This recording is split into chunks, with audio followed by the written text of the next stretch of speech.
Mesdames, Messieurs, bonsoir et bienvenue sur le plateau des experts au féminin. Merci de nous accueillir chez vous et de nous renouveler votre confiance. Émission sans Joël Badralou ce soir en plateau, mais elle sera néanmoins avec nous et vous allez voir depuis où. Bonsoir mesdames. Bonsoir. Maëlle Félix-Henry, vous êtes la directrice générale d'IRESA. Dites-nous de quoi on parle en général avec vous. Alors, avec moi, nous parlons d'entrepreneuriat, de vie associative, de sport et bien entendu de formation puisque je suis responsable de formation du centre IRESA. Très bien, donc experte numéro 1. Experte numéro 2, Amanda, vous êtes déjà en plateau avec nous. Alors, vous faites le tour des réseaux sociaux pour nous. Tout à fait, avec moi on fait de la recherche des tendances sur les réseaux sociaux. Très bien, donc on aura un sujet très intéressant aussi aujourd'hui comme d'habitude. Bonsoir Cindy Bajazet. Bonsoir Axel. Alors vous êtes notre experte en entrepreneuriat et vous êtes également fondatrice du cabinet Cindy Bajazet Consulting. Exactement, c'est un cabinet d'assistance juridique et administrative. Je propose mes services aux entrepreneurs, aux particuliers, aux associations et surtout aux experts comptables et aux avocats dans le cadre de la sous-traitance. Et au sein de l'émission, avec ma chronique, je fais découvrir des entrepreneurs, des porteurs de projets qui nous parlent de leur parcours et nous présentent leurs services et ou produits. Très bien, merci Cindy. Une invitée de choix, encore une fois, ce soir. Bonsoir Niki Trival-Bentejac. Bonsoir Madame Axel Colongeon. Merci d'accepter notre invitation. Vous êtes coach pour personnalités publiques et politiques. Très intéressant durant cette période électorale et législative. Alors on ne fait pas de politique, mais on va parler de tout ce qu'il y a autour. Alors, dites-nous en plus, vous étiez auparavant dans une grande compagnie aérienne. Comment est-ce qu'on passe de cette compagnie aérienne à coach aujourd'hui? Alors, comment on passe d'un poste où on est heureux, dans un environnement où on se plaît, à autre chose? J'ai toujours aimé accompagner. Oui. Et mon entreprise, justement, j'accompagnais des passagers à passer un excellent voyage. Et à un moment, je me suis trouvée embutée. Je n'étais plus heureuse dans ce que je faisais. Et je me suis aperçue que quand j'étais petite, j'étais la copine à qui on confiait les choses, à qui on disait les choses, à qui maman confiait la petite famille, les frères et sœurs. Et j'accompagnais aussi mes collègues quand ils devaient changer de poste, passer des examens, des entretiens. J'accompagnais naturellement mes amis, mes collègues, ma famille. Et donc, j'ai voulu rentrer chez moi. Et quand Air France a mis en place un plan de départ volontaire, j'ai fait le choix de venir me former ici en tant que coach et en tant que coach professionnel. Très bien. Alors, donc on a compris cette appétence naturelle pour l'accompagnement comme passeur de relais.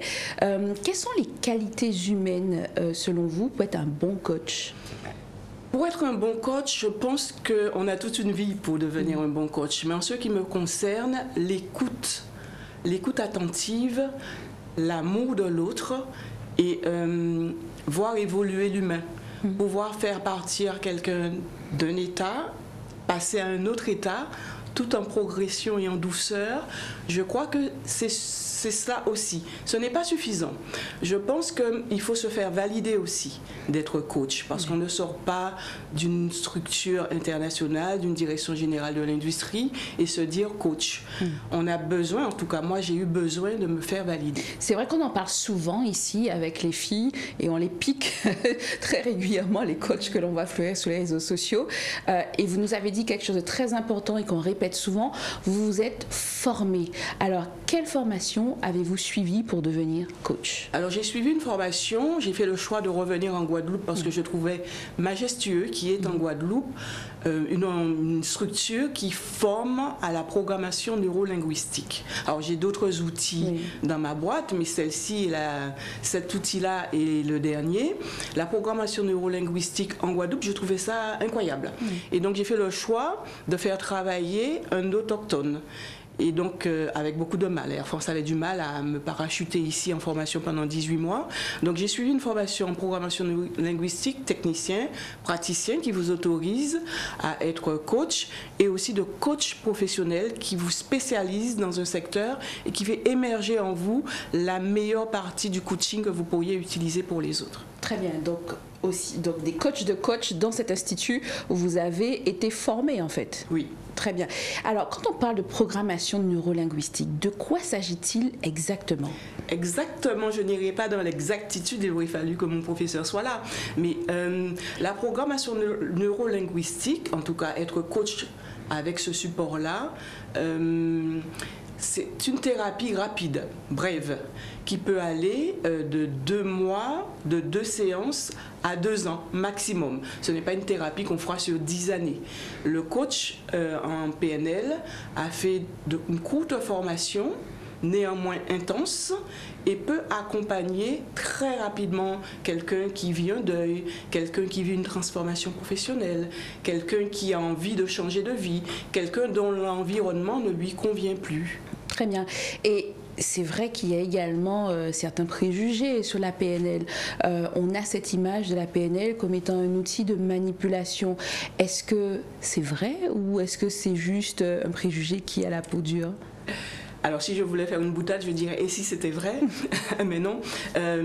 C'est comme tout dans la vie. C'est l'utilisateur qui fait de son outil ce qu'il veut.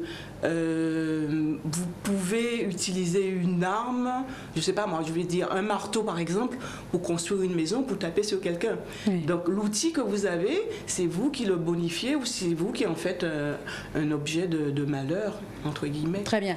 Donc dans cette formation, il y a une sensibilisation aussi à ce type Absolument. De problématique. On aborde le sujet car effectivement, quand on sait bien utiliser quelque chose, on peut l'utiliser à outrance. Par exemple, pour les impôts, celui qui connaît très bien les règles juridiques peut utiliser ses connaissances pour manipuler les chiffres. Alors, petit rappel, c'est le moment de faire votre déclaration, qu'on ne soit pas trop en retard. Je ferme la parenthèse. Et donc, quand on sait bien utiliser un outil, on peut l'utiliser à mauvais escient, et c'est pareil dans tous les secteurs. D'accord, très bien. Alors, quels sont les outils, justement, dont vous disposez, en dehors de la PNL, plus ce que vous avez les outils auxquels vous avez été formé en PNL, de quoi s'agit-il concrètement? Quand quelqu'un vient vous voir, comment est-ce que vous abordez cette personne? Comment est-ce que vous définissez les objectifs? Et quels sont les outils mis en place? L'outil est important, mais n'est pas le seul élément. Ce que je suis aussi fait de moi le coach que je suis. Depuis 3 ans, j'ai décidé de coacher seulement à l'extérieur parce que le bureau ne me convenait plus.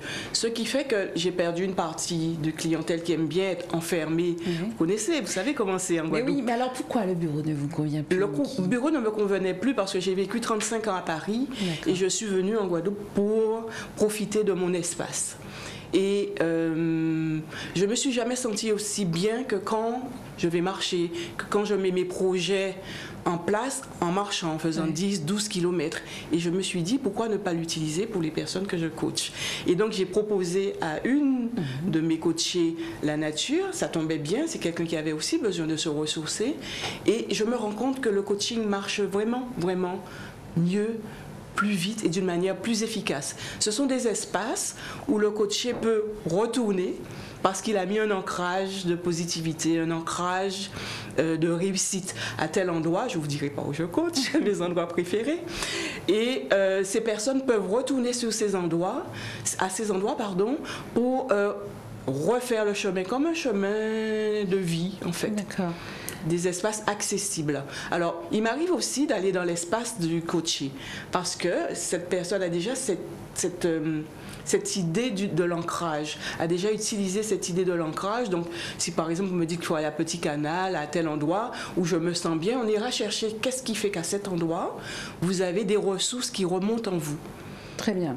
Alors là, vous m'avez parlé de l'environnement, du type d'environnement que vous aimez, où vous aimez amener vos coachés. En termes d'outils, alors c'est vrai qu'on entend beaucoup de choses, on entend parler d'énéagrammes, d'avatars, etc. Enfin, sans dévoiler toutes vos ressources, mais est-ce que vous pouvez nous parler de 2-3 outils comme ça et en quoi cela consiste? L'avatar, par exemple, c'est mettre en place l'image de ce que vous voulez. Je prends l'exemple d'une femme ou d'un homme qui a envie de rencontrer son alter ego. Oui. Je dis alter ego parce que si on était la moitié de l'autre, on ne serait qu'une moitié en fait dans toute notre vie. Son alter ego. Et bien vous écrivez tout ce que vous désirez en vous relisant et en remaniant les mots parce que les mots font ce que vous êtes. Est-ce qu'il y a un canevas particulier à suivre dans votre méthode?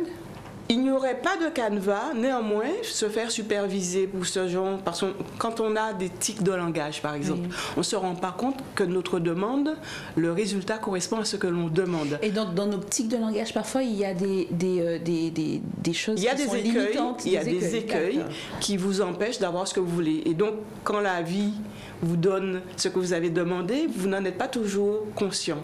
Donc, il est bon d'avoir quelqu'un qui dit que qu'est-ce que tu as voulu dire, qui pour ajuster un petit peu pour réajuster l'histoire que vous vous racontez sur cette feuille de l'homme ou de la femme que vous voudriez rencontrer, ou du métier que vous voudriez exercer, ou de comment vous voudriez que vos enfants soient avec vous, ou de la mère que vous désirez être, ou de la fille que vous désirez être pour votre mère. Ce sont des choses que l'on peut modifier pour avoir une vie différente. Donc là, clairement, on est dans le pouvoir des mots, de la visualisation. Pareil. On est dans le pouvoir aussi des énergies que l'on attire. D'accord. Vous nous avez, c'est vrai que vous nous parlez souvent d'énéagrammes aussi. Est-ce que ça fonctionne vraiment, ces types de personnalités? Ça fonctionne pour les structures et pour les entreprises. Ce n'est pas l'énéagramme, je n'utilise pas dans mon cabinet naturel, mais je sais ce que c'est et je sais reconnaître ce type de langage. Je sais aussi me reconnaître quand je suis dans un type de langage qui ne correspond pas à la personne qui est en face de moi. Et comme c'est moi qui sais, je réajuste pour établir une nouvelle communication. D'accord. Pourquoi est-ce que vos coachés viennent vous voir en général? Est-ce que c'est suite à un trauma ou parce qu'on veut atteindre des objectifs en particulier? Mais la question un petit peu pique-pique que j'ai envie de vous poser. Piquez-moi. Pourquoi est-ce qu'on fait appel à un coach quand on peut faire soi-même? On ne peut pas toujours faire soi-même, parce que quand on se regarde dans le miroir, on ne voit pas les mêmes choses que les autres. On fait appel à quelqu'un d'autre, ça peut être une amie, ça peut être un parent, on fait appel à quelqu'un d'autre, et en l'occurrence un spécialiste, parce qu'on a envie d'avancer plus vite, parce qu'on a envie de changer ce que l'on vit là qui ne nous convient pas, parce qu'on a envie d'améliorer sa vie, parce qu'on a envie de changer de structure, changer d'entreprise, on a envie d'être heureux différemment. Donc en fait, ce que vous faites, c'est de la conduite de changement, mais de façon accélérée sur les personnes. En tout cas, les aider à passer d'un état à un autre. C'est ça, passer de l'état présent à un état désiré, à condition que ça soit, comment je vais dire, pour son bien-être, dans son bien-être pour lui et pour son environnement. Très bien. Que ça ne bouscule pas la vie à tel point que le mal est moins bien que, comment je vais dire, que le résultat soit moins bien que ce que l'on désire en fait. Très bien.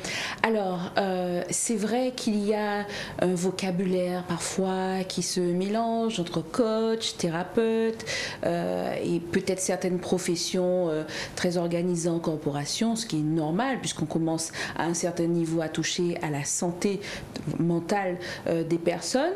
Est-ce que vous faites bien la différence? Vous cloisonnez les choses entre votre métier de coach et d'autres métiers qui demandent peut-être un accompagnement plus spécifique paramédical. Quand le futur coaché vient vous voir, vous devez vous enquérir de savoir si elle est sous traitement, quels sont ses antécédents, vers quoi elle veut aller, et que la personne ne se trompe pas aussi.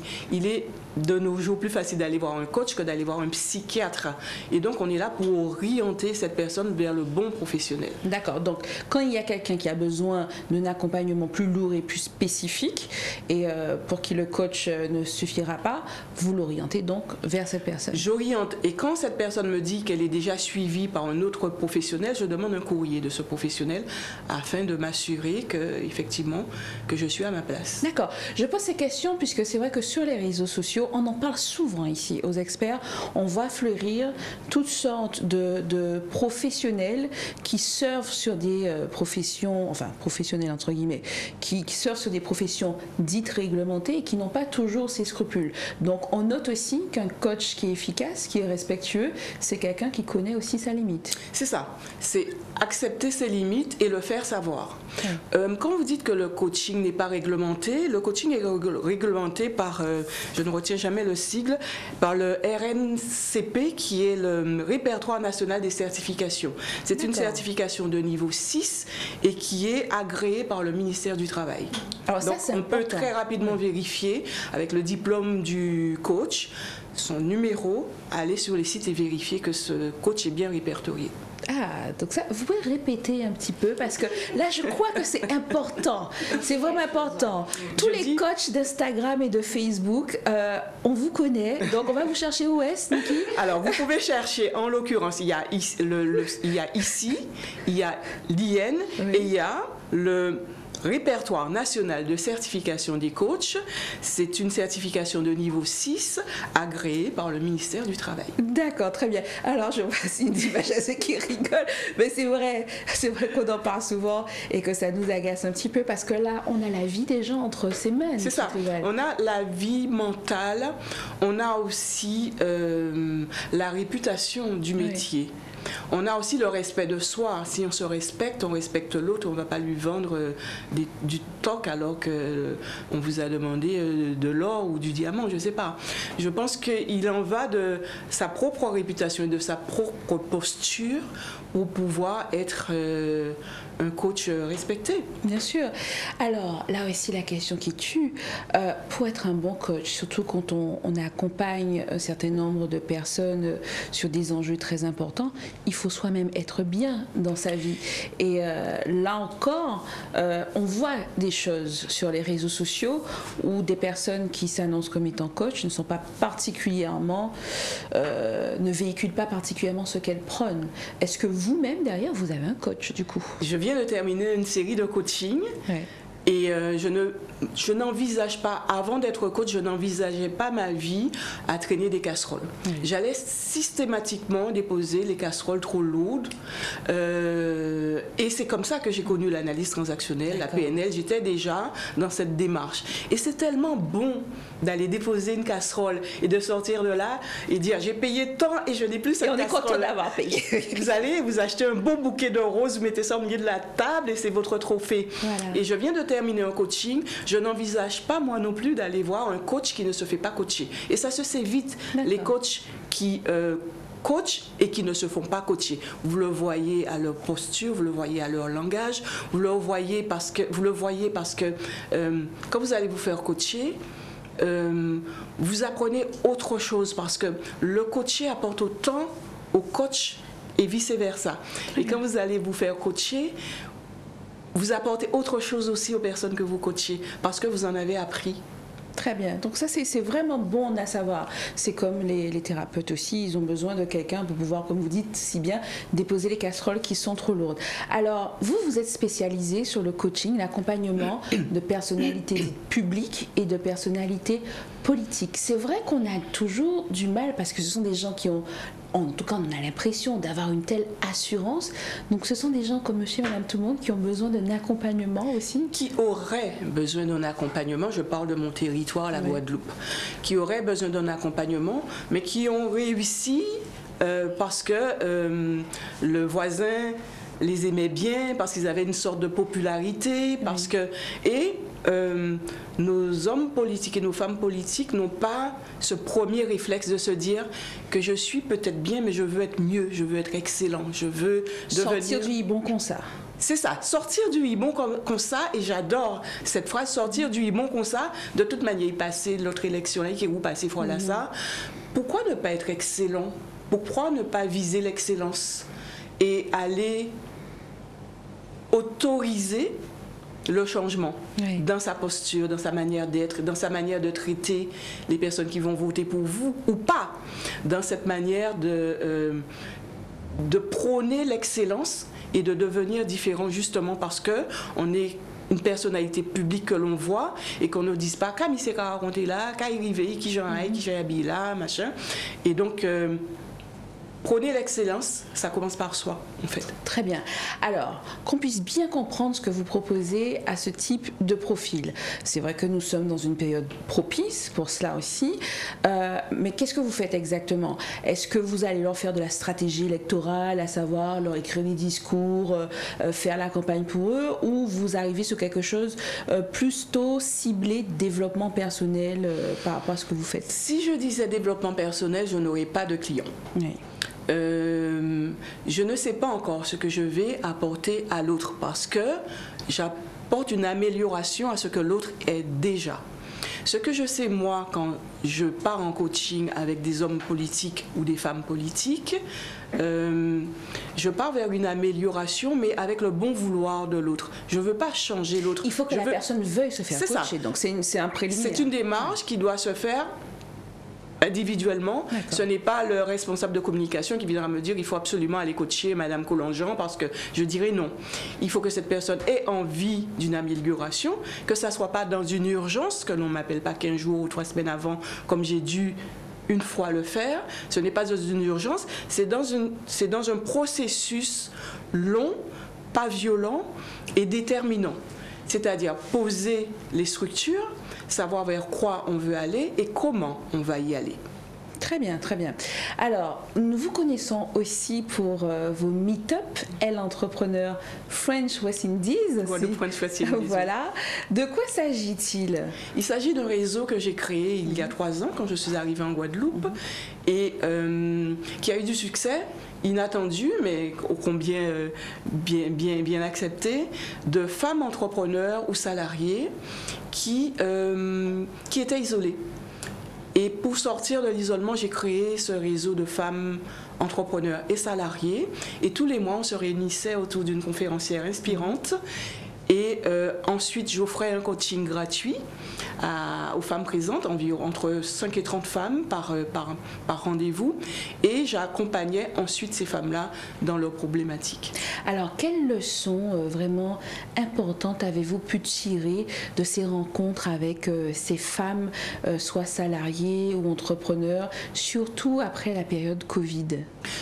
Alors, je vais parler d'avant la période Covid. Qu'est-ce qu'on en a tiré? On en a tiré que nous sommes trop isolés, sous prétexte que vivons heureux, vivons cachés, soyons entrepreneurs et cachons-nous aussi. Mais ce n'est pas ça qui fait venir le chaland en restant caché. Quand on pense que les réponses n'existent pas, on se rend compte que d'autres femmes ont vécu des expériences qui vont nous permettre d'aller plus vite. Je vais vous parler de ma première réunion des meet-up. On avait prévu un format.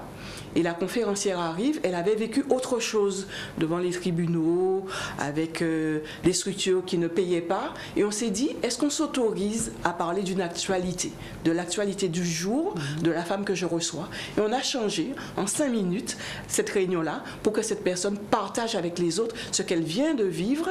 Et ça a été un succès. Donc, ce que j'en apprends, c'est que l'actualité du moment... L'actualité du moment doit être l'actualité que l'on partage avec l'autre, en fait. On ne vient pas parler d'une histoire passée, on vient parler de ce que l'on vit et vers où on veut aller. Très bien. Alors, j'imagine qu'il va y en avoir bientôt, puisque le Covid commence à nous laisser un peu tranquilles. Quels sont vos prochains projets avec justement ces meet-up et où est-ce que vous voulez aller avec ce réseau? Alors, je ferai au moins un meet-up en attendant de faire un meet-up itinérant pour aller rencontrer les personnes qui ne peuvent pas venir au Gosier, aux Abîmes ou à Bimaro, aller rencontrer les meet-up, faire des meet-up dans les communes. J'ai créé aussi des groupes de parole, ne plus faire du coaching individuel, si faire du coaching individuel, mais en plus faire des coachings de groupes de parole en développement personnel pour les personnes qui sont en mutation professionnelle et aussi des coachings pour des personnes expérimentées, on dirait des experts, pour rester fidèles à l'émission, des personnes qui ont déjà eu un coaching, qui se sont déjà fait coacher, qui ont déjà entamé cette démarche de développement personnel, faire un groupe de femmes entre 5 et 10 femmes, aussi un groupe de garçons, puisque le Heal Entrepreneur entrepreneur existe, même s'il a moins de succès. Et aussi, ma prochaine actualité, le 24 mai, je fais partie de Fédé Pro Femmes. Oui. Le 24 mai, nous avons une rencontre hybride, virtuelle et en présentiel. Toulouse en présentiel et hybride pour les gens de la Caraïbe et autres. Et je mettrai sur les réseaux les liens, tout ce qu'il faut pour que vous puissiez suivre mon actualité. Très bien. Et donc, où est-ce qu'on peut vous retrouver sur les réseaux sociaux? LinkedIn, Instagram, Facebook, Niki Trival Bentejac. D'accord, très bien. Alors, Niki Trival Bentejac, petite question qui va très certainement intéresser certains candidats. Il va y avoir des élections législatives bientôt. Du point de vue de coach, quel serait le conseil que vous auriez à donner à ces personnes qui se présentent devant la population? Alors, j'ai plusieurs idées. La première idée qui me vient, c'est que quand on est déjà dans ce positionnement-là, pensez à la jeunesse qui aurait besoin aussi de connaître ce milieu. Je sais qu'il existe en Haïti une école de coaching pour les personnes qui aspirent à être dans la politique. Ce que je dirais, c'est qu'en Guadeloupe, ça manque. Et que pour pouvoir apprendre aux autres ce que l'on sait déjà, dans un premier temps, être le coach d'un jeune qui voudrait, et aussi se faire coacher pour se remettre sur les rails et pouvoir accompagner les autres en fait. Devenir en fait un coach politique en étant un accompagnant parce qu'on a déjà eu une carrière politique. Et au nouveau, ne pas se laisser tenter par « ils bon comme ça ». D'accord, donc ça c'est le mot que l'on retient, ne pas se laisser tenter par le « ils bon comme ça ». Merci beaucoup Niki Trival Bentejac. Restez avec nous pour la seconde partie où on va discuter avec nos chroniqueuses. Mesdames, messieurs, on se retrouve après la pub.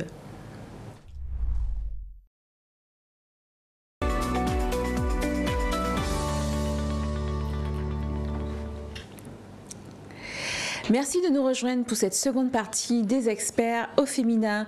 Maëlle, de quoi allons-nous discuter avec vous ce soir? Ce soir, nous allons parler d'entrepreneuriat au féminin avec une superbe invitée qui n'est autre que Mylène Paul. Mylène Paul, que l'on adore et que l'on connaît très bien sur les réseaux. Eh bien, on en parle tout à l'heure.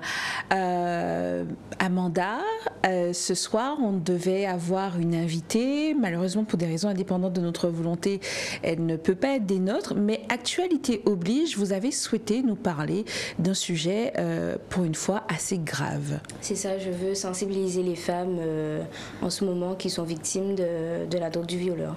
Très bien, on va en discuter à la fin d'émission.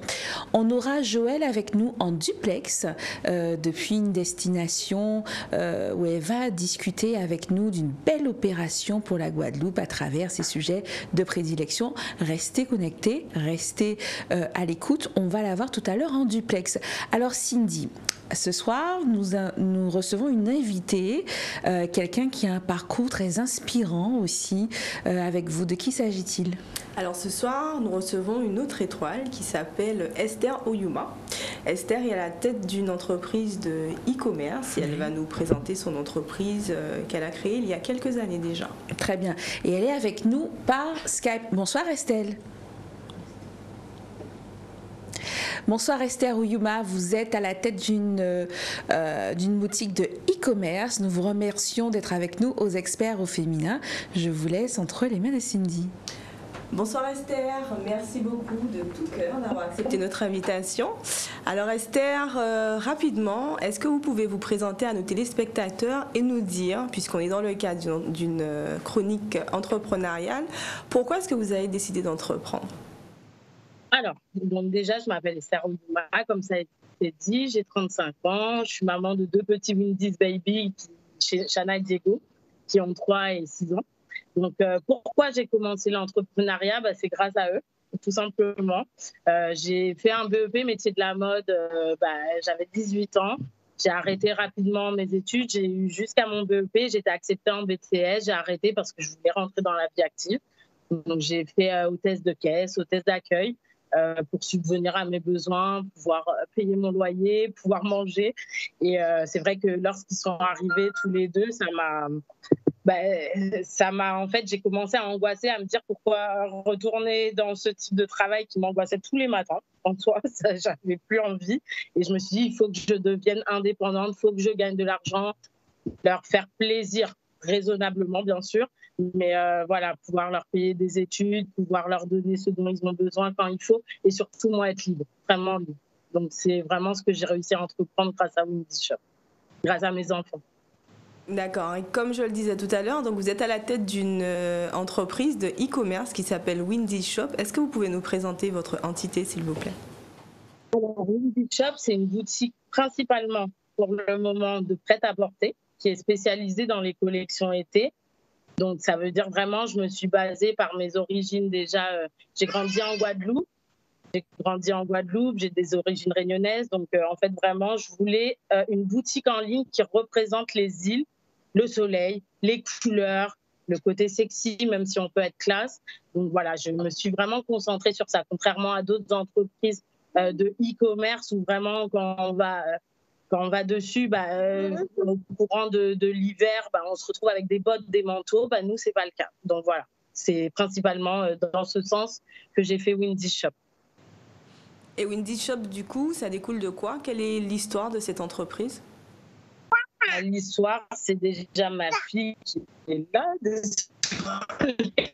Justement, comme je l'ai dit encore une fois, mes enfants, un conjoint exceptionnel que j'ai à mes côtés depuis 12 ans, qui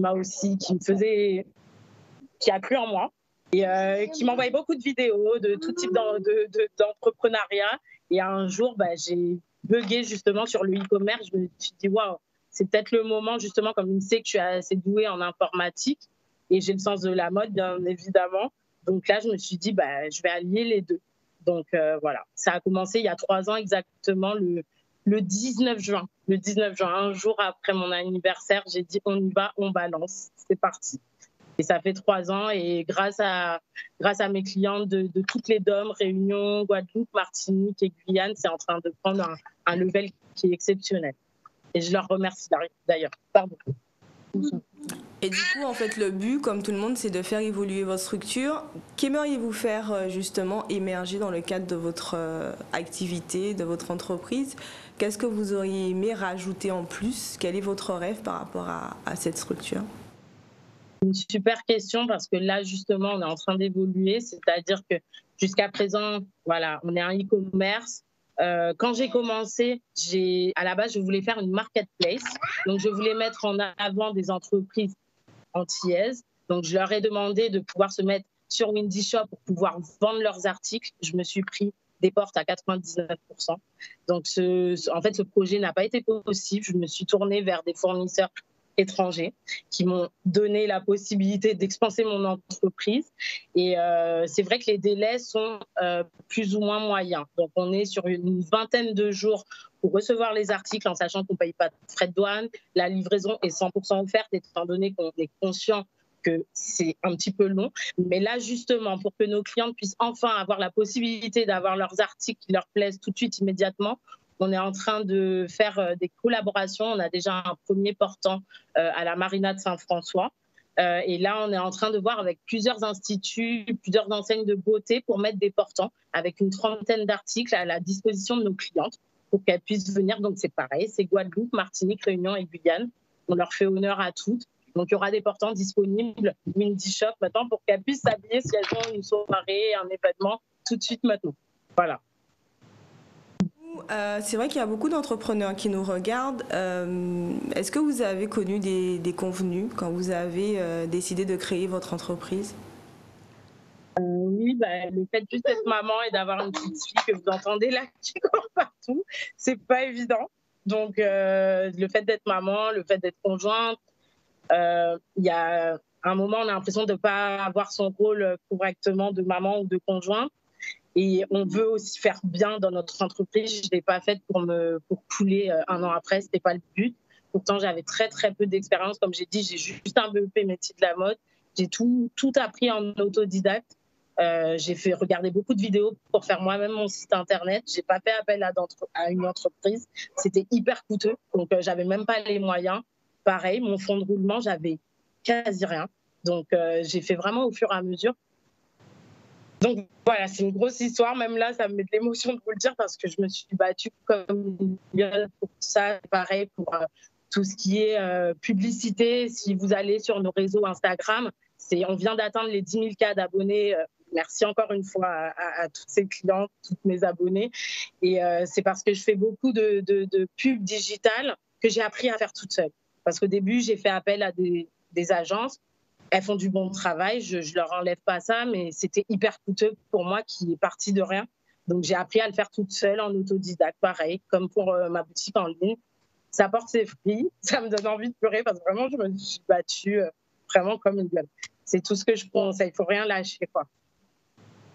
Très bien. Et du coup, ça rebondit sur la question suivante. Rapidement, si vous aviez un conseil à donner à une personne qui souhaiterait entreprendre, vous avez déjà dit qu'il ne faut rien lâcher. Alors, le deuxième conseil, quel serait-il? Le deuxième conseil, c'est de croire en soi. C'est le plus important, en fait. Il faut croire en soi, même si on a des moments de baisse. On se dit, je ne peux pas y arriver, je ne peux pas y arriver. Il faut croire, il faut avoir la foi. Je suis croyante. Pas pratiquante, désolée, mais croyante, hyper croyante. J'ai la foi jusqu'au bout et c'est ce qui m'a menée jusqu'ici aujourd'hui. J'ai des parents formidables, j'ai un conjoint formidable, des enfants formidables, donc un entourage qui me soutient, une conseillère juridique qui est au top pour pas que je fasse n'importe quoi. Donc voilà, c'est vraiment la base. De bien s'entourer, c'est très important. Super. De toutes les manières, ça c'est quelque chose que j'ai eu l'occasion de le dire également au cours de cette émission. Il faut s'entourer de personnes solaires et bienveillantes. Alors rapidement, pour terminer, Esther, vous nous avez d'ores et déjà dit qu'on peut retrouver Windy's Shop sur Instagram, d'autres réseaux sociaux, un site internet? Facebook. Donc le plus développé, c'est Instagram. C'est vraiment là où on peut communiquer au quotidien. On fait des petites animations pour permettre à nos clients de découvrir tous les jours chaque article qui se trouve sur le site. On a pratiquement 1000 articles sur le site. Donc, il y a de quoi faire, il y a de quoi s'habiller. Le slogan, c'est « Shop ton style ». Ensuite, comme je vous ai dit, donc Facebook, TikTok, on a commencé à le mettre en place il y a à peine 2 mois. Et sinon, www.windyshop.com pour faire son shopping, tout simplement. Eh bien, merci beaucoup Esther, merci d'avoir accepté notre invitation et peut-être à très bientôt pour une nouvelle émission.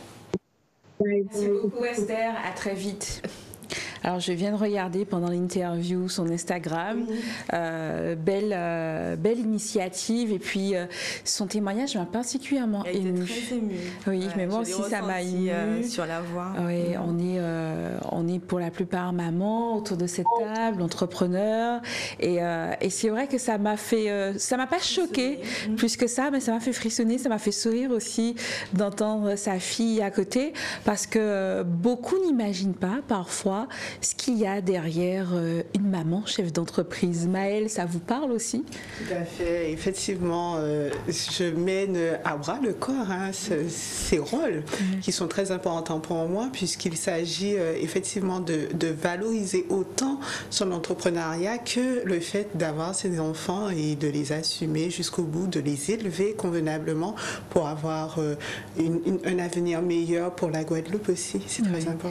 Et pour tous ceux qui doutent encore de l'efficacité d'une maman chef d'entreprise ou même avec des responsabilités au travail, tout est possible. Moi, je dis que tout est possible, mais que surtout, quand vous avez la chance d'avoir une professionnelle qui est maman, c'est une pépite parce qu'elle sait comment s'organiser. Je vois Amanda qui hoche de la tête aussi. D'accord avec ça? Oui, je suis d'accord avec ça. Après, tout est une question de rigueur aussi. Il faut savoir s'organiser aussi et trouver le temps pour chaque personne et le temps pour son entreprise aussi. Très bien. En tout cas, merci encore Cindy. Belle découverte et puis le meilleur à Esther et à sa petite famille qui l'accompagne dans cette aventure de Windy's Shop que l'on peut retrouver sur les réseaux. Je me retourne vers Maëlle maintenant. On a aussi en ligne quelqu'un de très intéressant que j'aime beaucoup, c'est Mylène Paul. Tout à fait. Effectivement, ça va dans le fil conducteur de cette émission. Aujourd'hui, on va parler de l'entrepreneuriat féminin avec Mylène Paul, qui est une coach spécialisée spécialisé dans l'accompagnement des femmes qui souhaitent faire perdurer leur entreprise. Et donc, c'est tout un honneur pour moi de pouvoir l'accueillir aujourd'hui. Très bien.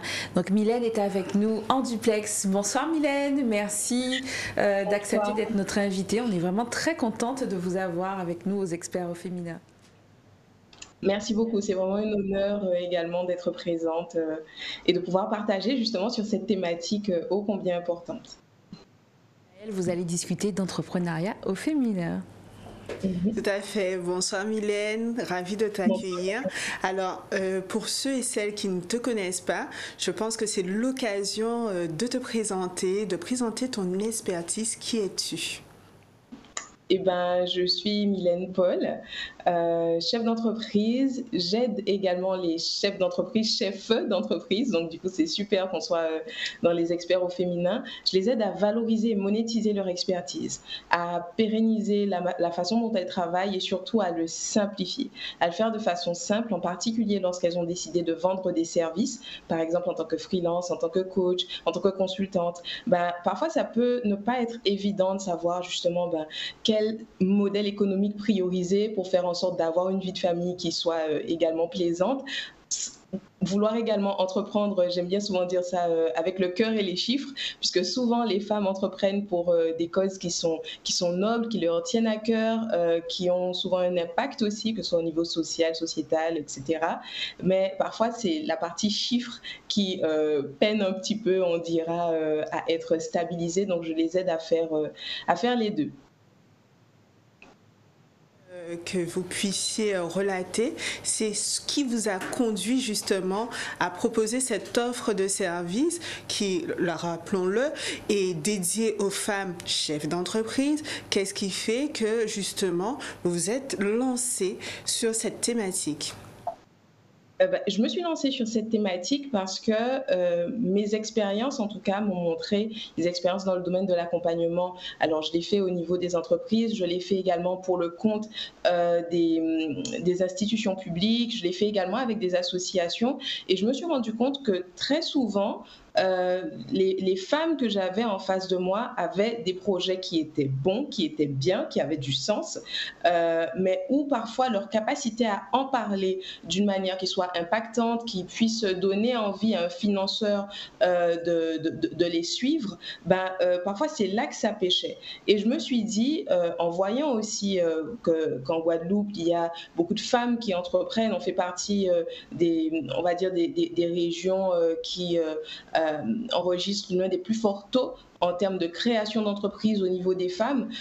Mais quand j'ai regardé aussi les chiffres, j'ai vu que certaines entreprises avaient du mal à perdurer, d'autres perduraient mais avaient également du mal à générer assez de chiffre d'affaires pour faire en sorte de vivre de cette activité et d'avoir un impact également positif au niveau économique, au niveau familial.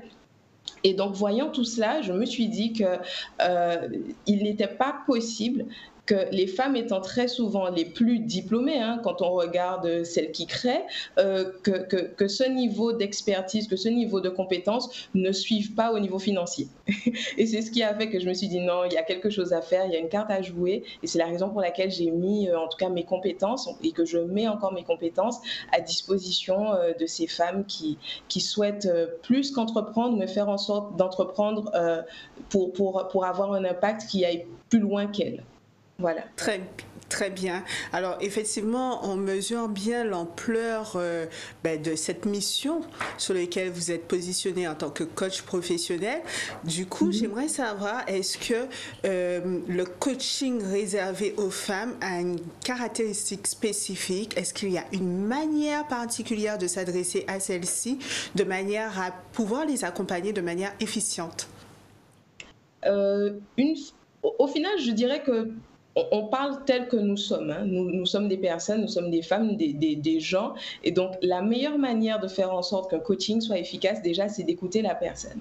Pour moi, je n'ai pas vraiment à créer un discours spécifique pour les femmes, mais surtout à les écouter et faire en sorte de les accompagner le mieux possible. Donc, ce n'est pas tant mon discours qui doit être adapté à elles, c'est surtout une fois que j'ai entendu et que j'ai écouté, que je peux à ce moment-là offrir offrir un accompagnement qui est en phase avec leurs besoins. Donc pour moi, il n'y a pas vraiment quelque chose de spécifique. On n'est pas obligé de changer de couleur ou changer même la couleur de notre langage. Je parle à une femme comme je parle à un homme. J'interviens au sein de différentes entreprises où il y a une mixité au niveau des personnes que j'accompagne, par exemple. Donc voilà, c'est vraiment un discours qui après est adapté à la personne que j'accompagne, mais pas nécessairement un discours féminin ou féministe en particulier. De soulever cela parce que les entrepreneurs avec un E donc à la fin sont souvent assimilés à des féministes alors que pour autant ce n'est pas le cas. C'est tout simplement que nous revendiquons parfois une possibilité d'exister tout autant que nos homologues masculins et effectivement il y a beaucoup à faire encore en la matière. J'aimerais donc que vous puissiez nous parler un peu des services que vous proposez de manière à ce que s'il y a des femmes chefs d'entreprise qui souhaitent vous contacter, puissent savoir concrètement ce sur quoi ils peuvent collaborer avec vous. Oui, bien entendu, avec grand plaisir. J'ai une offre de service, on dira, qui est très simple et c'est également ce que je permets à mes clientes de faire. Vraiment simplifier leur approche entrepreneuriale et se focaliser sur leur zone d'expertise. Et donc, j'ai un accompagnement qui s'appelle Elle parle business pour l'heure et qui permet aux femmes qui le souhaitent de valoriser, monétiser leur expertise et globalement de transformer leur expérience en expertise rentable. Donc, dans l'approche, on voit ce qu'elles savent faire, on vérifie l'adéquation par rapport au marché, on crée une offre de services qu'elles seront en mesure de vendre simplement, sans pour autant avoir besoin de faire du sur-mesure ou sans pour autant aussi choisir une cible qui ne soit pas nécessairement rentable. On entre vraiment sur cette partie de posture en tant que chef d'entreprise. On voit également le prix de leur offre de service, l'approche, on va dire, productive, puisque nous ne sommes pas que des chefs d'entreprise, mais j'aime bien dire que nous sommes des femmes dans l'entreprise, du moins des femmes d'affaires. Et après, on voit aussi comment elles prennent la parole, comment elles parlent en fait simplement de leur activité, puisque parfois leur activité est superbe, mais on a juste du mal à comprendre en quoi c'est superbe, comment c'est superbe et comment surtout on fait pour travailler avec elle et s'assurer qu'elle soit payée. Donc voilà, c'est la façon dont on peut travailler avec moi, en tout cas dans une approche de consulting qui peut être soit collectif ou soit individuelle. Alors maintenant qu'on a compris que vous avez une offre de service qui est super, pour reprendre vos mots, comment peut-on vous contacter pour collaborer avec vous ? On peut m'envoyer un email simplement, par exemple, à hello@milenpaul.com.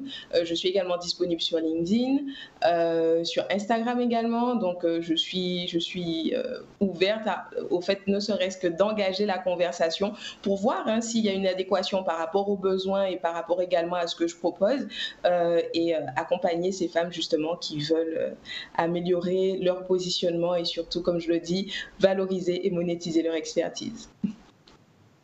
Très bien, je vous remercie beaucoup parce qu'effectivement, je confirme, Mylène Paul est une coach professionnelle mais qui est disponible et ça fait la différence quand on sait que sur le marché, il y a de plus en plus de professionnels qui souhaitent être dans l'accompagnement mais qui ne prennent pas tout le temps, il faut être honnête, le temps d'écouter les problématiques des autres et là, je recommande cette experte qui est vraiment sur une proximité qui vous permettra déjà de savoir est-ce que vous allez collaborer ou pas avec elle. Merci beaucoup d'avoir été notre invitée. Merci Maëlle. C'est vrai que Mylène, ça fait un moment que je la suis. D'ailleurs, elle avait été la première invitée du podcast qu'on avait avec une autre Mylène Colmar, Objectif Boss Lady à l'époque, parce qu'elle a vraiment une démarche qui est constructive et c'est une professionnelle. Ce n'est pas quelqu'un qui s'est autoproclamé coach. Elle a été, comme elle l'a dit, dans le circuit institutionnel, à accompagner les entreprises, les porteurs de projets, donc elle connaît bien les dispositifs, etc. Donc, comme vous, je recommande à 200%. Alors, j'entends déjà Maëlle depuis Joël, pardon, décidément. J'entends Joël qui est déjà connecté en duplex avec nous. Bonsoir Joël, donc vous êtes depuis Paris, le festival Taste of Paris. Bonsoir Axel. Effectivement, je suis à Paris depuis le festival Taste of Paris sur le stand des îles de Guadeloupe. Présenté. De quoi s'agit-il? Qu'est-ce que ce festival et qui sont celles et ceux qui représentent la délégation guadeloupéenne? Alors, le festival Taste of Paris, c'est l'un des plus gros festivals, si ce n'est le plus gros festival gastronomique de France. Il réunit la crème de la crème, les chefs en vue, les petits producteurs, les marques qui ont des produits à mettre en avant. C'est vraiment the place to be pour les gourmets, les fins gourmets. Cette année, les îles de Guadeloupe sont au rendez-vous et elles ont convié 3 chefs guadeloupéens. Le chef Jean-René Le Riche a ouvert le bal jeudi, donc il a fait sensation jeudi et vendredi. Et aujourd'hui, c'est le chef Strazel qui est en piste. Il sera là aujourd'hui et demain. Et c'est Xavier Pistole, un chef que j'adore, qui va clôturer le salon avec une masterclass. Excellent. Donc, que des pointures guadeloupéennes pour nous représenter à ce Taste of Paris. Alors, quel est l'enjeu pour ces professionnels? Est-ce que c'est un salon qui est ouvert au grand public ou c'est un salon de professionnels? C'est un salon qui est ouvert au grand public, donc tout le monde peut venir. D'ailleurs, sur le stand des îles de Guadeloupe, c'est gratuit, ce qui n'est pas courant, parce que beaucoup de stands autour, tout ce qui est là et en fait, c'est une invitation à venir découvrir la gastronomie créole, la gastronomie antillaise, mais sous un autre jour. Là, il n'est pas question d'attra et de tikouche, même si on aime tous ça. Ici, on a envie de montrer ce qu'on sait faire de meilleur, en fait. De montrer un autre visage de la gastronomie, un visage d'excellence, avec des plats raffinés. Alors, c'est un festival, donc sur une toute petite bouchée, on n'est pas assis au restaurant, mais au moins on a les marqueurs guadeloupéens, avec cette envie de monter un petit peu en gamme pour attirer une nouvelle clientèle chez nous. Tout à l'heure avec Madame Sonia Taille-Pierre, la présidente du comité des îles de tourisme, le comité de tourisme des îles de Guadeloupe, pardon, et elle vous disait, je crois, à quel point être présent sur ce salon était important pour la destination Guadeloupe. Oui, tout à fait. J'étais à l'instant avec Madame Taille-Pierre et également sa collaboratrice Maïté Marie-Antoinette.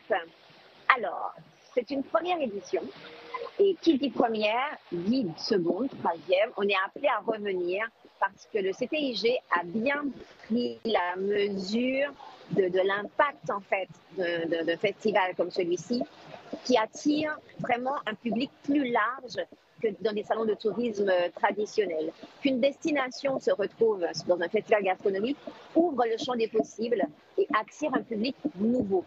Donc, c'est vraiment une opportunité très, très intéressante pour la destination et pour les acteurs, les métiers de bouche de Guadeloupe. Je suis très heureuse pour les ambitions. Très bien. Très beaucoup pour la destination.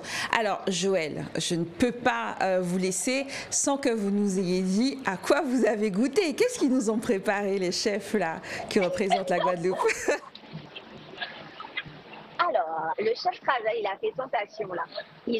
Moi je suis là depuis ce matin, il a proposé une déclinaison de son plat signature, le crabe farci. Donc ici, il a fait un chromeski de crabe à la façon du chef, avec du jus de calalou, s'il vous plaît.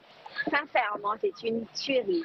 Il a aussi innové avec des petites crèmes brûlées passion pour le festival. D'habitude, elles ont d'autres saveurs à sa table. Les fidèles clients sont habitués au trio de crème brûlée à son restaurant. Et là, il a pensé à amener une saveur de chez nous pour faire découvrir en fait au public d'ici ce fruit qu'on adore. On a aussi des petits filets de barbarin avec des petits légumes. En fait, ici, c'est la sauce qui fait tout. On le sait, quand on est chef, ce sont les petits détails qui font la différence.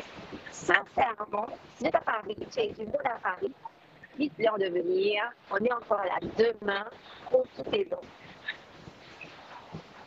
Vous saluerez les chefs de notre part et une mention spéciale pour le chef Jean-Rony Le Riche. C'est un jeune dont j'admire le parcours, un jeune bémaossien qui était de mémoire chimiste à la base et qui a fait un virage à 360 degrés. Et depuis 2015, je suis particulièrement son parcours d'excellence, primé au Golemillo. Il est en train de lancer son restaurant à Paris après avoir excellé à Toulouse. Vraiment hâte de découvrir votre virée sur les stands à Taste of Paris et on vous retrouve sur les réseaux sociaux. Je suis sûre, Joël, qu'il y aura de très très belles photos qui vont nous faire saliver comme d'habitude. Alors rappelez-nous, sur quel réseau est-ce qu'on peut vous trouver pour voir tout ça? Alors, vous pouvez me retrouver sur LVC8, donc sur Instagram. E2LE, DIT, le chiffre 8, et je partagerai dès mon retour à l'hôtel ce soir les coulisses du festival, le stand du CTIG, et sincèrement, félicitations aux 3 chefs présents. Comme vous le citiez, Jean-Rony Le Riche, c'est une vraie pointure sur le salon. Xavier Pistole de pour la Masterclass également, le chef Strazel. La destination est très bien représentée. C'est une belle première. Merci beaucoup pour ce beau voyage, Joël, et tous nos encouragements au CTIG qui promeut la destination sur ce salon. À très vite.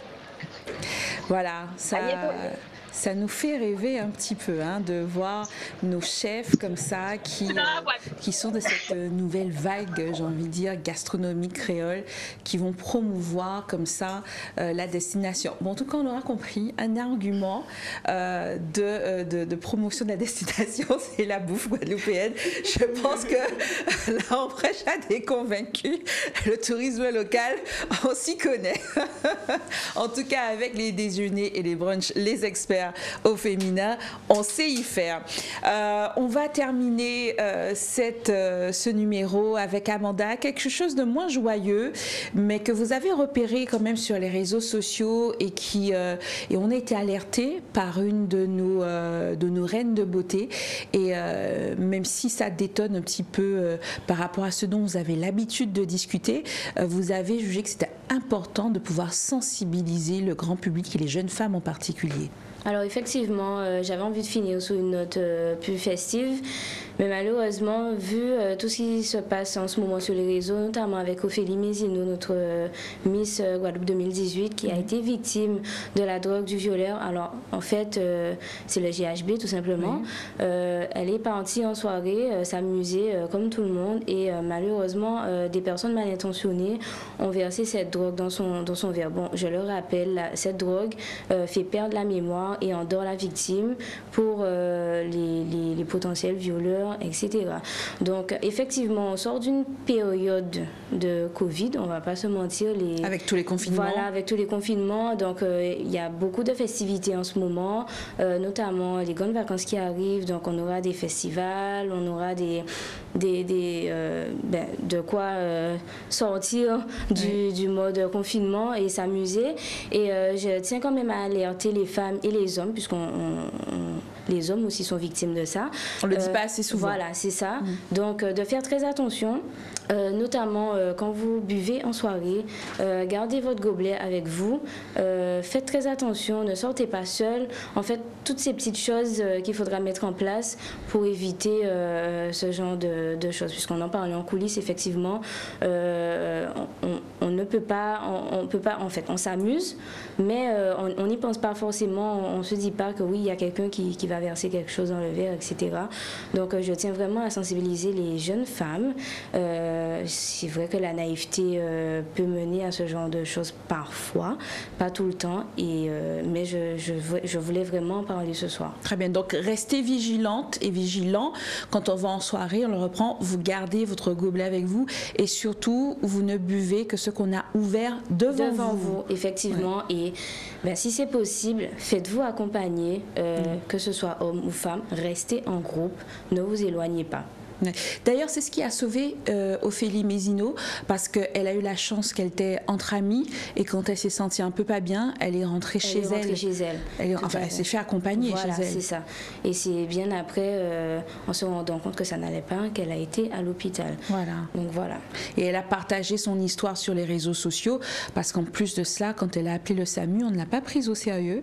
Et ça aussi, c'est à déplorer, mais heureusement qu'elle a été prise en charge correctement aux urgences. Alors, c'est Cindy qui nous le disait en coulisses tout à l'heure, entre les deux parties, c'est qu'en dehors du fait que l'on puisse verser cette drogue dans les boissons, dans les timbales aujourd'hui, c'est qu'il y a une nouvelle mode, entre guillemets, qui est assez dégueulasse.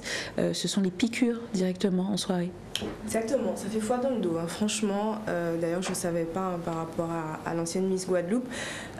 Du coup, ces personnes mal intentionnées ont bien vu que depuis quelques temps, les gens font beaucoup plus attention.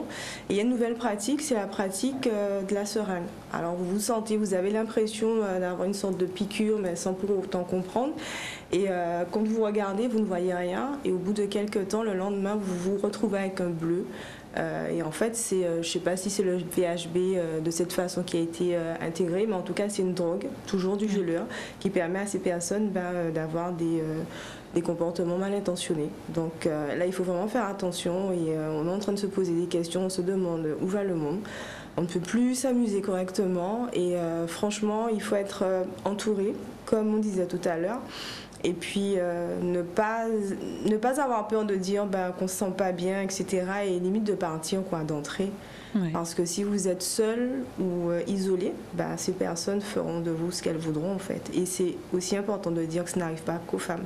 Parce qu'on le disait tout à l'heure avec Maëlle, souvent on nous reproche entre guillemets d'avoir une émission qui se base beaucoup sur les femmes, mais on fait appel aux femmes et aux hommes. Donc faites attention, tout un chacun, lorsque vous sortez également couvert.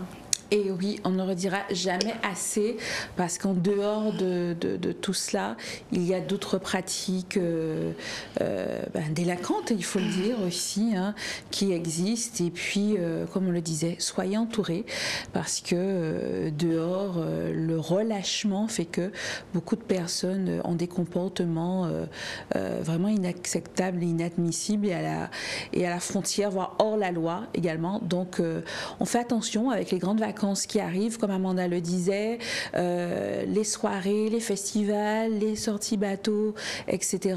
Faites attention à vous, restez prudents et prudentes, ça n'arrive pas qu'aux autres. Prenez soin de vous, et on se voit la semaine prochaine.